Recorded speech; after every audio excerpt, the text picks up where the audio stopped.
সম্প্রতি রংপুরে সাবেক স্কুল শিক্ষক গণপতি চক্রবর্তী এবং তার পরিবারের হত্যাকাণ্ড নিয়ে সারা দেশ উত্তাল অবস্থায় আছে। এ ধরনের ঘৃণ্য হত্যাকাণ্ড আমাদের দেশে যে নতুন এমন কিন্তু না। এর আগেও ব্রাহ্মণবাড়িয়ার নিদারাবাদে 1989 সালে একটা নিষ্ঠুর হত্যাকাণ্ড সংঘটিত হয়েছে। সেখানে শশাঙ্ক দেবনাথ নামক এক ব্যক্তি এবং তার পুরো পরিবারকেই অপহরণ করে হত্যা করা হয়।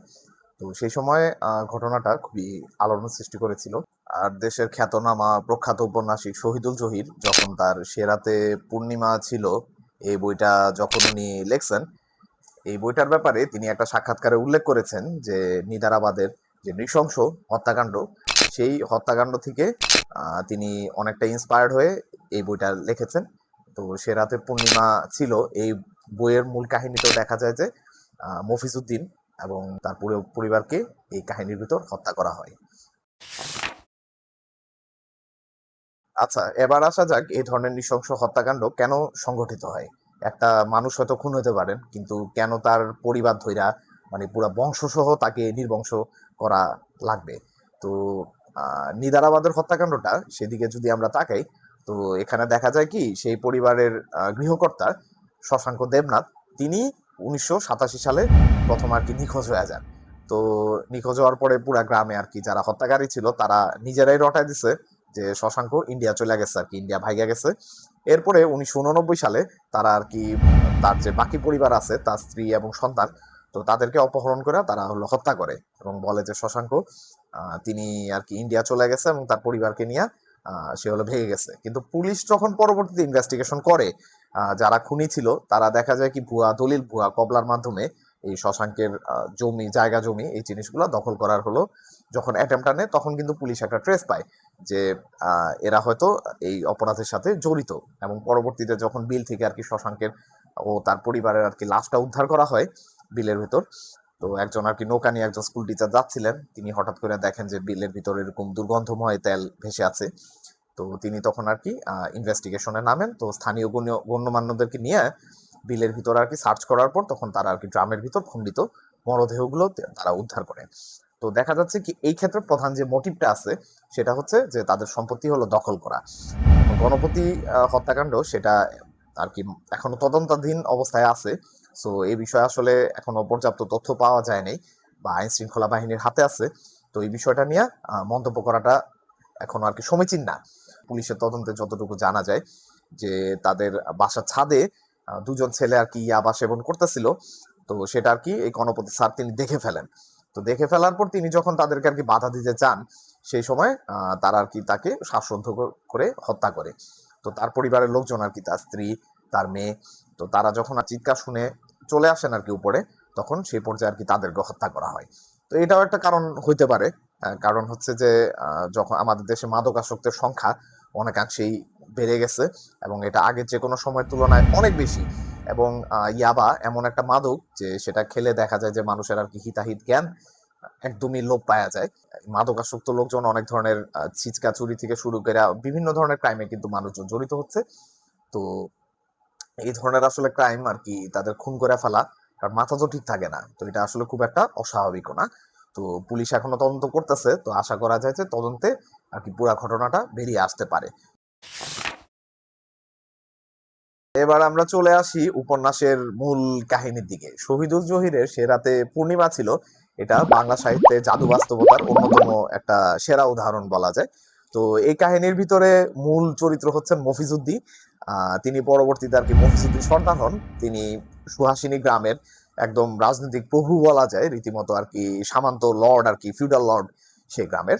তো তিনি গ্রামের মাতব্বর এবং বারবার তিনি ব্রহ্মপাড়া ইউনিয়ন আর কি, সেই ইউনিয়নের চেয়ারম্যান ইলেকশনে তিনি জিতে আসতেছিলেন। মফিজউদ্দিন সবকিছুই পজিটিভ আর কি, দেখা যায় যে তিনি আর কি গ্রামের উন্নয়নে বেশ কাজ করতেছেন। মুক্তিযুদ্ধের সময় তার অনেক পজিটিভ ভূমিকা ছিল। তিনি এবং তার ছেলেরা আর কি খুব মুক্তিযুদ্ধে বেশ পজিটিভ ভূমিকা রাখে এবং গ্রামটা মুক্ত করতে গুরুত্বপূর্ণ একটা ভূমিকা তারা কিন্তু রাখে। কিন্তু দেখা যায় কি সেই গ্রামে যতদিন আর কি মফিজউদ্দিন চেয়ারম্যান আছে তখন আর কি জনগণ তাদের ভোটাধিকার প্রয়োগ করতে পারতেছেন না। এবং এমনকি যে মফিজউদ্দিনের বিরুদ্ধে কেউ আর কি ইলেকশনে দাঁড়াবেন, তো সেই জিনিসটাও সম্ভব ছিল না, কারণ মফিজউদ্দিনের এত বিশাল জনপ্রিয়তা বলেন বা সবকিছু মিলে তার রাজনৈতিক প্রভাবও হতে পারে, লেখক এমন ভাবে লেখছেন। তো সেটার কারণে কেউ আসলে তার বিরুদ্ধে চেয়ারম্যান ইলেকশনে দাঁড়াইতে পারতেছিল না। তো গ্রামের মানুষ মোটামুটি সবকিছু ওকে, বাট তাদের যে ভোটাধিকার আছে, তো ভোটাধিকারটা তারা ঠিকভাবে প্রয়োগ করতে পারতেছিল না। তো পরবর্তীতে দেখা যায় কি, হঠাৎ একদিন আর কি এক পূর্ণিমা রাতে মফিজউদ্দিনকে সপরিবারে হত্যা করা হয়। তো সেই সপরিবারে হত্যা করার পর সেই ইদ্রিস খান, প্রতিপক্ষ বলা যায় না, তো ইদ্রিস খান আর কি আগ্রহী ছিল আর কি মফিজউদ্দিনের গদিটা দখল করার জন্য। তিনি দেখা যায় যে আর কি এই ঘটনা থেকে পুরোপুরি বেনিফিশিয়ারি হন। তো ইদ্রিস খান পরবর্তীতে এই ব্রহ্মপাড়া ইউনিয়নের চেয়ারম্যান পদে নির্বাচিত হন। তিনি গ্রামের মফিজউদ্দিনের যে পদটা ছিল আর কি, গ্রামের ফিউডাল লর্ড বা সামন্ত প্রভু জমিদার, তিনি বর্তমানে সেই আসনে কিন্তু আসীন হন। কিন্তু গ্রামের মানুষের যে ভোটাধিকার, যে আগ্রহটা আর কি, ভোট দেওয়া যে আগ্রহ, তো সেটা আর পূরণ হয় না। দেখা যায় কি, জাস্ট মফিজউদ্দিনের জায়গায় ইদ্রিস খান হলো রিপ্লেস হয়, কিন্তু পরিস্থিতি আগে যা ছিল বর্তমানেও তা আছে, মানুষজন এখনো কিন্তু তাদের ভোটাধিকার প্রয়োগ করতে পারতেছে না। তো এই ঘটনার সাথে অনেকে 1975 সালের 15ই আগস্টের ঘটনাটা, শেখ মুজিবুর রহমান সপরিবারে নিহত হওয়ার বিষয়টাকে প্যারালাল টানেন, বা অনেক ক্ষেত্রে আর কি রাজনৈতিক কিছু এলিমেন্ট ওই বইটাতে কিন্তু দেখা যায়। শেখ মুজিবুর রহমানের শাসনকাল এবং তার পরবর্তীতে যে পরিস্থিতি হয় আর কি, ক্ষমতার পালাবদল, রক্তাক্ত একটা ইভেন্টের ভিতর দিয়ে ক্ষমতার পালাবদল হয়, এই জিনিসগুলাও অনেকে দেখেন। এমনকি শহীদুল জহির, এই বিষয়টা সম্পর্কে ওনাকে কিন্তু জিজ্ঞেস করা হয়েছে যে এটা কি আপনি শেখ মুজিবুর রহমানের জীবনী বা আপনার 15ই আগস্টের যে ঘটনাটা আছে সেই জিনিসটা নিয়ে কি আপনি উপন্যাসটা লিখেছেন? তো লেখক কিন্তু সরাসরি এই বিষয়টা এড়িয়ে গেছেন, তো এই বিষয়ে সরাসরি কিছু বলে নাই। তো পরবর্তীতে যারা সাহিত্য সমালোচক আছেন অনেকে কিন্তু ঘটনার সাথে প্যারালাল টানেন। তো আমরা যদি বইটার দিকে তাকাই, তিনি দেখাইছেন যে মফিজউদ্দিন একজন সামন্ত প্রভু হলেও ওয়েলফেয়ার মাইন্ডেড, কিন্তু তাও তিনি একজন মানুষ, দোষ গুণ মিলায় মানুষ। তো মফিজউদ্দিনের বিভিন্ন রকম কিন্তু দোষও থাকে। এরপর আবার গ্রামের নাম পরিবর্তন করে আর রসুলপুর রাখা, সুহাসিনী থেকে চেঞ্জ করে। তো এগুলাও দেখা যায় যে পরবর্তীতে বিভিন্ন ধরনের ঘটনা, সেই ঘটনার প্রতি হয়তো ইঙ্গিত করে লেখক লিখেছেন, কিন্তু সরাসরি উনি নিজের মুখে এই বিষয়ে কোনো কিছু স্বীকার কিন্তু করেন নাই। তো সব মিলায় দেখা যায় কি, এই উপন্যাসটাতে পলিটিক্যাল যে এলিমেন্ট আছে, পলিটিক্যাল এলিমেন্টটা বেশ স্ট্রংই বলা যায়। বাস্তবের ঘটনার সাথে মিল থাকুক বা না থাকুক, দেখা যায় যে মূলত যে পলিটিক্যাল যে স্ট্রাগলটা আছে, যে ইদ্রিস মিয়ার সুহাসিনী গ্রামের গদিতে বসা, এটার জন্যই কিন্তু মূল যে ঘটনাটা আছে এই ঘটনাটা কিন্তু ঘটনা হয়ে থাকে। কিন্তু এই যে ঘটনাটা কারা ঘটাইছে বা কারা তাকে খুন করছে, সেই জিনিসটা কিন্তু বইতে কিন্তু সরাসরি উল্লেখ করা হয় নাই। মানে ঘটনার বেনিফিশিয়ারি ইদ্রিস খান, কিন্তু ইদ্রিস খানি যে ঘটনাটা ঘটাইছে এটা কিন্তু বইয়ের ভিতর লেখক কোথাও সরাসরি উল্লেখ করেন নাই। বইয়ের যে ঘটনাটা সেটার সাথে বাস্তবে যে দুইটা ঘটনা আছে, সেই দুইটা ঘটনার কিছু মিল যেমন খুঁজে পাওয়া যায়, কিছু অমিলও কিন্তু আছে। তো দেখা যায় কি, এই বইটা একটা গ্রামীণ প্রেক্ষাপটে লেখা। আমাদের বাংলাদেশের যে গ্রামীণ যে বাস্তবতা আছে সেই বাস্তবতা অনুসারেই কিন্তু বইটা কিন্তু লেখা।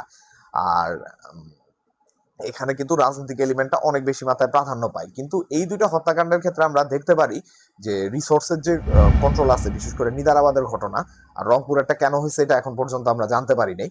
তো নিদারাবাদের যে ঘটনাটা আছে সেটা মূলত আর কি তাদের যে সম্পত্তিটা আছে, তো সেই জিনিসটাই কিন্তু দখল করার জন্য স্থানীয় যারা প্রভাবশালী, যে খুনি তাজুল এবং তার যে সহযোগী যারা আছে, তারা কিন্তু এই হত্যাকাণ্ডটা সংঘটিত করে।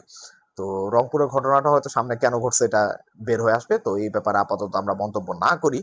কিন্তু আবার দেখেন এই বইয়ের ভিতরে এখানেও কিছুটা প্যারালাল আমরা কিন্তু খুঁজা পাই। সেটা হচ্ছে যে আহ মফিজউদ্দিনের কাছে তার ক্ষমতাটা কিন্তু অনেকটাই হয়ে গেছে তার পারিবারিক সম্পদের মতো। সে আলটিমেটলি দেখা যায় কি যে ক্ষমতাটাকে একদম আর কি নিজের মনে করে সে কিন্তু ব্যবহার করতেছে। তো এই যে যেমন শশাঙ্ক দেবনাথ, তার কাছে তার জমিটা যেমন, এই মফিজউদ্দিনের কাছে তার যে সুহাসিনী গ্রামটাও কিন্তু অনেকটা সেরকম। আলটিমেটলি সেই যে তার যে নিজস্ব একটা সম্পত্তি বানায় ফেলছে সেই জিনিসটা কিন্তু ছিনায় নেওয়ার জন্যই কিন্তু আলটিমেটলি এই হত্যাকাণ্ডটা কিন্তু সংঘটিত হয়েছে। আর একটা বিষয় যে পলিটিক্যাল ক্ষেত্রে লেগাসির একটা বিষয় থাকে, যেমন মফিজউদ্দিন এবং তার হলো 14 জন সন্তান ছিল।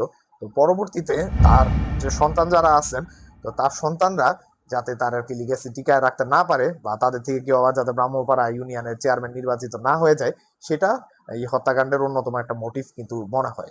তো সেম জিনিস কিন্তু দেখা যায় কি আপনার শশাঙ্ক দেবনাথের ক্ষেত্রেও বলা যায় যে তাকে হয়তো একা মেরে ফেললে তার ছেলে পেলে তারা হয়তো সম্পত্তিটার উত্তরাধিকারী হইতো।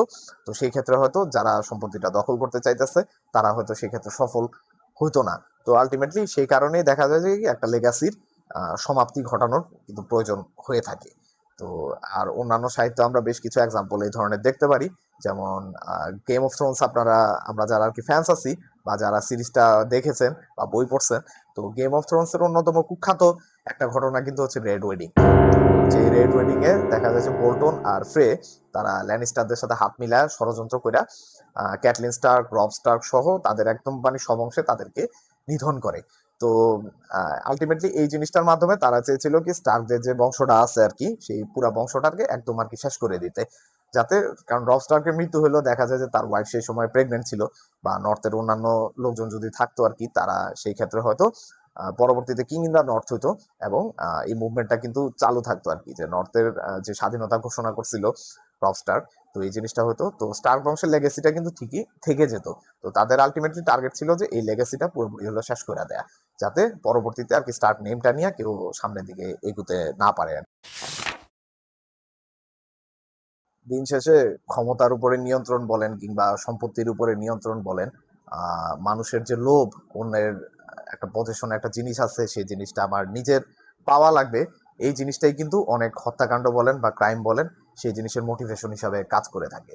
এটা এখন যদি আমরা বইটার দিকেও তাকাই, সে রাতে পূর্ণিমা ছিল, সেই বইয়ে যে ঘটনা আছে সেখানেও আমরা দেখতে পারি যে ইদ্রিস খান বলেন বা যারা আর কি হত্যাকাণ্ডটা ঘটাইছে তাদের আলটিমেট পাওয়ারের যে লোভ আছে এই জিনিসটাই কিন্তু হত্যাকাণ্ডের অন্যতম একটা মোটিভ। কিংবা বাস্তবের দিকেও যদি আমরা তাকাই, তবে সেই ক্ষেত্রে দেখতে পারি যে শশাঙ্ক দেবনাথ তার যে জায়গা জমি আছে সেটার প্রতি আলটিমেটলি একটা লোভের কারণে এই ঘটনাটা হয়তো ঘটছে। জায়গা শহীদুল জহিরের উপন্যাসটার কারণে দেশের অন্যতম নৃশংস একটা হত্যাকাণ্ড সেই সাহিত্যে স্থান করে নিছে, এবং এই উপন্যাসটা ওনার অন্যতম সেরা একটা কাজ। এবং বলা যায় কি এই উপন্যাসটার মাধ্যমে সেই হত্যাকাণ্ডটা বলেন কিংবা রাজনৈতিক হত্যাকাণ্ড বলেন সেই জিনিসটা অনেকাংশেই অমর হয়ে আছে।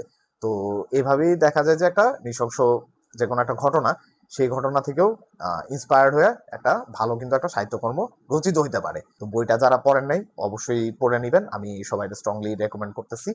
আর এই ভিডিওটা যদি আপনাদের ভালো লেগে থাকে তবে লাইক, শেয়ার এবং সাবস্ক্রাইব করে আমাদের সাথে থাকবেন।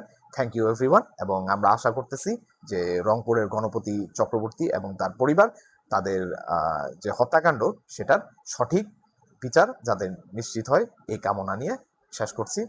Thank you.